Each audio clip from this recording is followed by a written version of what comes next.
Hello friends, केसी Raut education channel को स्वागत।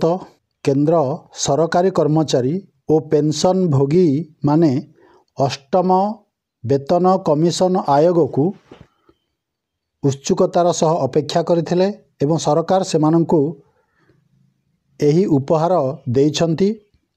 अष्टम वेतन कमिशन गठन पाई अनुमति देइछंती केंद्र सरकार। खूब शीघ्र एथिपाई एक कमिटी गठन करा जाई अष्टम वेतन कमिशन गठन प्रक्रिया आरंभ हेबो एवं यह अष्टम वेतन कमिशन 2026 रु लागू करा जिवो एवं आज ठारू यार कार्य प्रक्रिया गठन प्रक्रिया पई कार्य त्वरान्वित करा जाउछि एवं केंद्र सरकारी कर्मचारी माने यह द्वारा उपकृत हेबे। तुलनात्मक चित्र दिया जाइछि। 6th पे रे सर्वनिम्न दरमा थिला 7000 एवं ग्रेच्युटी थिला 10 लाख। 7th पे रे सर्वनिम्न दरमा थिला 18000 एवं ग्रेच्युटी थिला 20 लाख एवं आशा करा जाउछि 8th पे कमिशन रे सर्वनिम्न दरमा हेबो 51000 एवं ग्रेच्युटी हेबो 32 लाख बोली अनुमान करा जाउछि।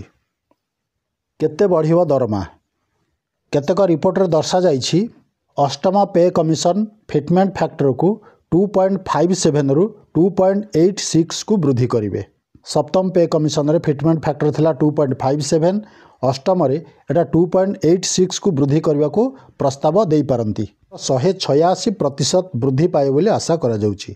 उदाहरण स्वरूप जो मानकर दरमा थिला 30000 से मानकर 55800 टंका वृद्धि पाई ताहा 85800 टंका हेबो।